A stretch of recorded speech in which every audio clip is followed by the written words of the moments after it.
भारत में वॉलमार्ट और अमेज़न जो है, उनकी आपस में लड़ाई हो रही है। अमेज़न एंड वॉलमार्ट की आपस में लड़ाई हो रही है और किस चीज़ की लड़ाई हो रही है कि कौन इंडिया की मार्केट पे कब्ज़ा करना चाहता है। अभी सिर्फ हम सब सर पे हाथ रखकर यही गाना गा रहे हैं कि ये क्या हुआ, ये कैसे हुआ और ये कब हुआ। इंडिया इतना अहम क्यों और पाकिस्तान इतना गैर अहम क्यों हो गया? मेन रीज़न यही है कि हमारे यहाँ इंडस्ट्री बिल्कुल फेल होती जा रही है। हमारी एक्सपोर्ट्स बिल्कुल डाउन हो गई हैं और जो भी इंडस्ट्री हम लगा रहे हैं उसमें हम डिफ़ॉल्ट पे जा रहे हैं। बिजली की कीमतें बहुत हाई हो गई हैं। अब हमें और कहा जाता है कि ये बड़ी एक्सपेंसिव एक ई-कॉमर्स डील हुई है इंडिया की तारीख में कि जिसमें इंडियन मार्केट जो है 2018 में तकरीबन $16 बिलियन जो है। बात करें हमारे हमसाए मुल्क इंडिया की, तो हर चीज़ का वहाँ पर हब बन गया हुआ है। आईटी, साइंस, टेक्नोलॉजी, किस चीज़ में इंडिया जो है वो दुनिया को बीट नहीं कर रहा। इंडिया ने हमारे खिलाफ कुछ करा है और इंडिया ने इसलिए करा है हमारे खिलाफ क्योंकि हम बड़े नामवर मुल्क हैं और सब लोग हमारी इज्जत करते हैं। हम एक इज्जत का कटोरा है जिसमें हम भीख मांगते हैं, वो कटोरा इज्जत का है। और हमारी दुनिया भर में, क्योंकि हम जज्बे वाली कौम हैं, हम कलमा पढ़ने वाली कौम हैं। पाकिस्तान जो है वो आइसोलेट होकर रह गया है। हमारी किसी कंट्री के साथ ट्रेड नहीं होती है।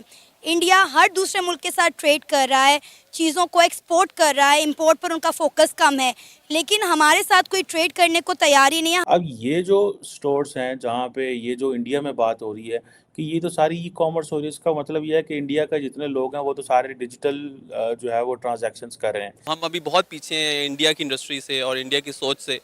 वो बहुत आगे हमसे निकल चुके हैं। इंडिया से 100 साल पीछे है। अब वो पूरी दुनिया से ये जो होने के बाद 200 साल पीछे आ चुके हो आप। जब आप देखें इंडिया अपनी एक्सपोर्ट उन्होंने कितनी बढ़ा दी है और इंपोर्ट में कितनी कमी कर दी है। हर चीज़ उनके मुल्क में बन रही है। मेड इन जो इंडिया है वो पूरी दुनिया में छाया हुआ है, लेकिन मेड इन पाकिस्तान का कोई नामो निशान नहीं है।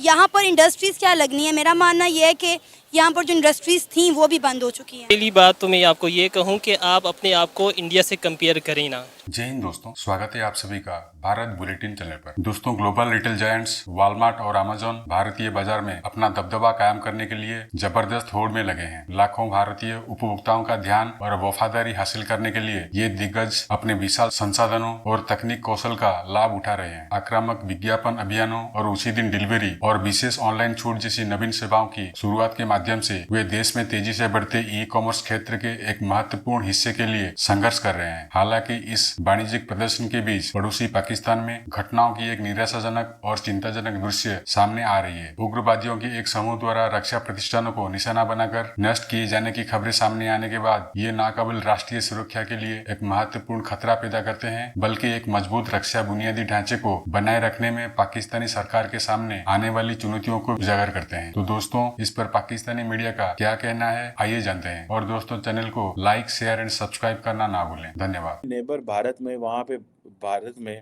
वॉलमार्ट और अमेज़न जो है उनकी आपस में लड़ाई हो रही है। अमेज़न एंड वॉलमार्ट की आपस में लड़ाई हो रही है और किस चीज़ की लड़ाई हो रही है कि कौन इंडिया की मार्केट पे कब्जा करना चाहता है। और वॉलमार्ट जो है उसने अमेज़न को एक, जिसे वो कहते हैं ना, ऑनलाइन कंज्यूमर्स की जो जंग है उसमें शिकस्त दे दी। ठीक है जनाब। और कहा जाता है कि ये बड़ी एक्सपेंसिव एक ई-कॉमर्स डील हुई है इंडिया की तारीख में कि जिसमें इंडियन मार्केट जो है 2018 में तकरीबन $16 बिलियन जो है वो तकरीबन 77% जो शेयर और स्टेक है वो कह रहे हैं जो फ्लिपकार्ट है, ऑनलाइन रिटेलर फाउंडर है अमेज़न का, उसके अगेंस्ट उसने ये डील जो है वो ली है। तो अब आप इमेजिन करें और कि किस तरह इंडिया की जो ये जो वॉलमार्ट है वो किस तरह ओवरटेक कर रहा है चीज़ों को। और मज़े की बात ये है कि जो जिसे वो कहते हैं ना कि एक तरफ ऑनलाइन ई-कॉमर्स डील्स की कंपटीशन है और दूसरी तरफ सोशल मीडिया पे एक दूसरे को गालम गलोच की जो कंपटीशन है। वॉलमार्ट अमेज़न को जो है वो ये इस फील्ड में वो कह रहा है जी कि हम जो है ना इनको पीछे छोड़ गए हैं। ठीक है जी। अब ये देखें कि जिसे वो कहते हैं ना कि कहाँ-कहाँ पे कि कहीं जापान का जनाब वो सॉफ्ट बैंक है, वो बीच में घुसा हुआ है, सिंगापुर के जो सॉवरेन बैंक है वो घुसे हुए हैं, ठीक है जी। और वॉलमार्ट और अमेजोन जो है वो अपने में स्ट्रगल कर रहे हैं, लेकिन आप देखें कि एशियन मार्केट्स के अंदर वॉलमार्ट और अमेजोन कम्पीट कर रहे हैं, तो पाकिस्तान इस गाली को दी है। सवाल ही पैदा नहीं होता कि कोई ग्लोबल चेन आ जाए पाकिस्तान में। उसकी वजह क्या है? को पाकिस्तानी जो है वो चीज़ें ख़रीदते ही नहीं हैं। और जो है वो लोकल मार्केट है, हम लोग अपने हुकूमत पे ट्रस्ट नहीं करते, हम लोग बैंकों में नहीं जाते, हम लोग अपनी चीज़ें कैश में समझते हैं, हम समझते हैं बैंकों में जाना हराम है, हमने सूद है वो हराम करार दे दिया हुआ है, जब सूद हराम है तो बैंक भी हराम है।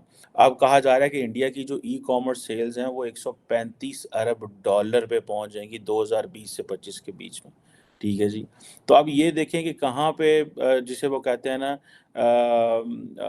अब ये वॉलमार्ट जो है उसने वो फ्लिपकार्ट उठा लिया, ठीक है जी।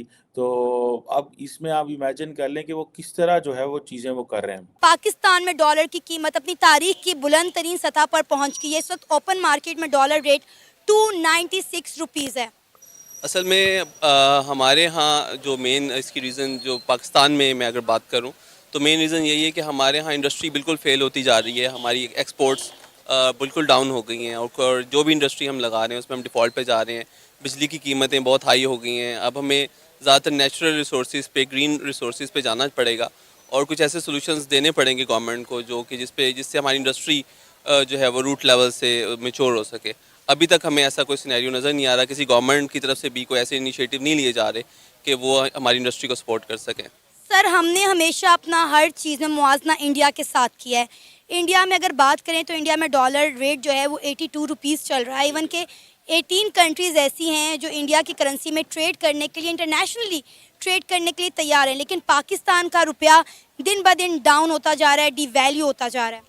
एक्चुअली इंडिया जो है वो थोड़ली उसकी जो आबादी है और जो उसका स्केल है, उसकी मार्केट का स्केल है वो पाकिस्तान से बहुत बड़ा है, आप उससे कंपेयर नहीं कर सकते। अगर आप पाकिस्तान को इसके मुकाबले में लाना चाहते हैं तो आपको अपना जो पूरा जो ट्रेन है पूरा इसको यूनाइट करना पड़ेगा। आपके साथ अफ़गानिस्तान लगता है, ईरान लगता है, सऊदी अरब है। जब ये इकॉनमीज़ आपके साथ जुड़ेंगी और एक प्लेटफॉर्म बनेगा मुस्लिम एंड पे, तभी कुछ जो पॉजिटिव्स जो है ना आ सकेंगे आपके इस्लामिक वर्ल्ड में। अदरवाइज़ अगर आप अकेले रह के एक पाकिस्तान को कंसिडर करते या ईरान अपने आप को कंसिडर करे तो जब तक हम डिवाइड रहेंगे तो हमारी इकॉनमीज़ इनके साथ मुकाबला नहीं कर सकेंगे और हमें इसी जुल्म का सामना करना पड़ेगा। आपको नहीं लगता कि पाकिस्तान जो है वो आइसोलेट होकर रह गया है? हमारी किसी कंट्री के साथ ट्रेड नहीं होती है।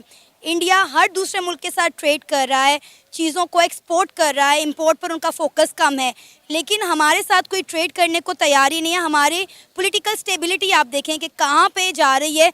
इन 2 से 4 दिनों में आप देखें कि डॉलर रेट पाकिस्तान में कहाँ से कहाँ पहुँच गया है। पहले कुछ अर्सा पहले 24 रुपये एक दिन में डॉलर रेट बढ़ा और अब भी आप देखें कि कितनी जल्दी से जो डॉलर रेट बढ़ गया है। असल में हमने अपनी जो ट्रेड की आइडियोलॉजी है उसको कंप्रोमाइज़ कर दिया है।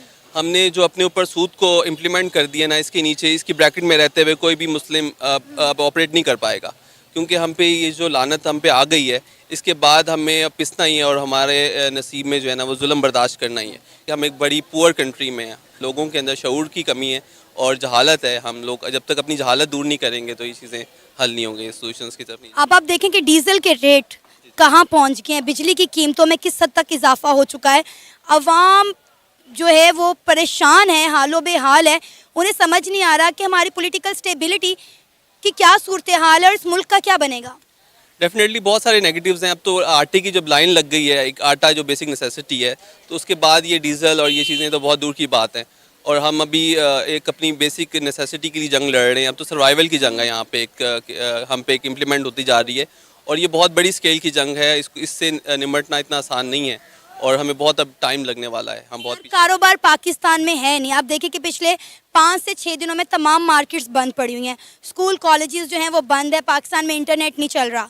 तो आप मुझे बताएं कि आपको नहीं लगता कि हम जो है पत्थर के दौर में वापस जा रहे हैं? आप यकीन करें, आप किसी मार्केट में चले जाएं, वहाँ पर कस्टमर ही नहीं है। दुकानदार आधे तो दुकानें खोल के बैठे हैं, लेकिन बाकियों ने यही सोचा कि बिजली भी बचाई जाए, क्योंकि जब कमाना नहीं है तो बिल कहाँ से देना है। तो दुकानें बंद करके घर बैठे हुए, कारोबार तबाह होकर रह गया है। इंडस्ट्री पहले हमारे पास नहीं थी, जो बचा कुचा बिजनेस था वो भी हमने अपने हाथों से तबाह कर दिया।